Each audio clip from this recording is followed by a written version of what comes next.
Bonjour à tous les investisseurs, bienvenue sur cette vidéo. On va voir si c'est intéressant pour nous en tant qu'investisseurs de mettre la main à la pâte, de faire ses travaux soi-même, d'aller chercher le carrelage, de mettre la peinture, etc. Il y a sûrement des économies intéressantes à faire.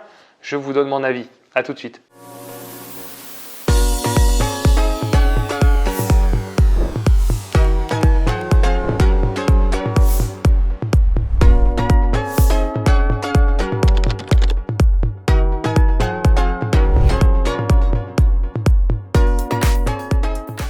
Bonjour à tous, bienvenue sur cette nouvelle vidéo.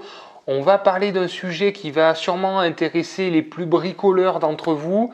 Est-ce qu'il est intéressant de faire des travaux soi-même? Voilà, je sais que la plupart d'entre vous, vous voulez économiser énormément et donc vous savez très bien que payer une entreprise, ça coûte très très cher et vous vous dites mais waouh, je vais économiser énormément en faisant les travaux moi-même. Et je vais vous expliquer qu'en fait, il n'y a pas que des avantages et pas que des bons côtés à faire les travaux soi-même. Je vous dis ça tout de suite. Alors, pour le coup, c'est intéressant de faire les travaux soi-même.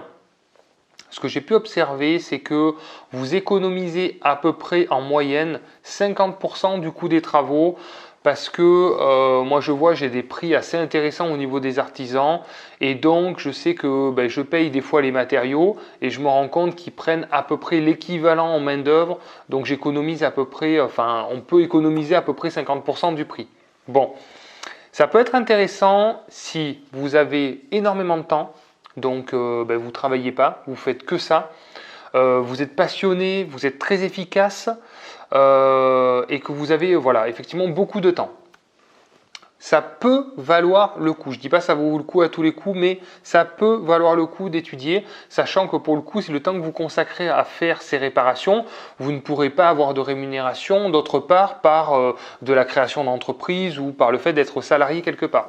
Donc, vous avez quand même cette perte à comptabiliser, mais dans ce cas précis, si c'est votre métier, presque, vous êtes vraiment super bon, super efficace et vous avez toutes vos journées pour faire ça, ça s'étudie.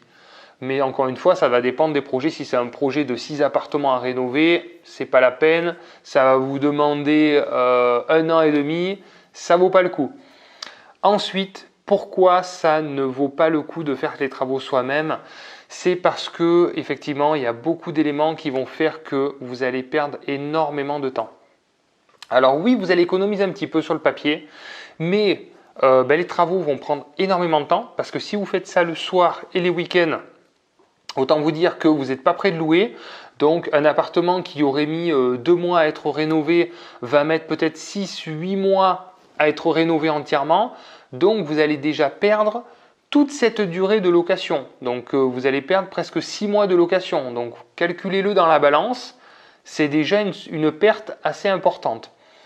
Ensuite, deuxième perte importante, c'est que vous allez avoir moins de déductions fiscales. Attention, au moment de la revente aussi également, vous n'allez pas pouvoir comptabiliser vos travaux puisqu'il n'y a pas d'entreprises qui sont intervenues dans vos biens. Et quand vous allez déduire de vos déficits fonciers, finalement, vous n'allez pas pouvoir déduire énormément parce que vous allez pouvoir déduire que les matériaux. Et donc, vous allez avoir moins de déductions fiscales et donc une imposition qui va arriver plus vite. Donc ça, c'est un deuxième élément.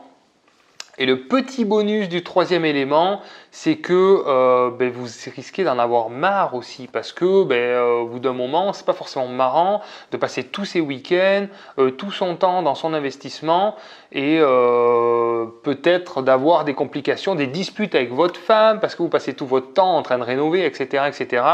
Ça, c'est toute la partie familiale, mais qui est quand même à prendre en compte, qui est très importante parce que je connais beaucoup de gens qui se sont tués à la tâche et qui ont au final tout perdu, donc ça ne vaut pas le coup non plus. Donc, quand vous mettez tout dans la balance, franchement, entre la perte de loyer, les déductions fiscales que vous allez avoir en moins et le fait que finalement, pendant ce temps-là, vous n'allez pas réinvestir, votre investissement, il n'est pas loué. Donc, quelqu'un qui ne va faire que trouver des biens et les financer, pendant que vous êtes en train de faire les travaux, lui, il va trouver un autre bien. Donc, si vous vous concentrez sur votre métier d'investisseur, c'est vraiment des effets de levier à utiliser. Arrêtez de vous tuer à la tâche. Bon, moi je l'ai fait sur mon premier investissement, j'ai passé un coup de rouleau de peinture, j'ai fait 2-3 bricoles, mais franchement pas grand chose parce qu'en plus c'est pas du tout mon truc. Donc il vaut mieux pas que je touche, mais au-delà de ça, j'ai vite compris que financièrement c'était pas intéressant et qu'il valait mieux que je me concentre sur trouver des biens, trouver les financements et recommencer. Voilà. Donc, je suis désolé pour tous ceux qui pensaient que c'était utile et intéressant de faire les travaux soi-même. Je vous donne mon avis. Écoutez, après, effectivement, comme je vous ai dit, si vous avez tout le temps, que vous voulez le faire, etc. Pour le premier, souvent, on est tenté un petit peu de le faire. En général, on le fait une fois et puis après, on a vite compris qu'au final, on perd quand même pas mal de temps et pas mal, finalement, aussi d'argent parce qu'on se retrouve avec, entre le gain qu'on pensait avoir et la réalité, finalement, de perte de loyer, de déduction fiscale, c'est pas si énorme que ça. Bon, voilà mon avis sur le sujet. J'espère que cette vidéo peut vous aider à y voir un peu plus clair. Pour tous ceux qui avaient l'idée de faire les travaux soi-même et tout ça, mettez-moi dans les commentaires un petit peu ce que vous en pensez. Dites-moi s'il y en a qui font les travaux eux-mêmes, voilà comment ils s'y prennent, comment vous faites pour justement gagner du temps, être efficace. Et voilà, pour tous les autres, dites-moi voilà, ce que vous en pensez. Donc si vous avez aimé cette vidéo, je vous invite à la liker, à vous abonner pour être prévenu des prochaines sorties de vidéos. Et sinon, merci à tous d'avoir regardé la vidéo. Je vous dis à très vite pour une prochaine vidéo. Merci. Ciao, ciao.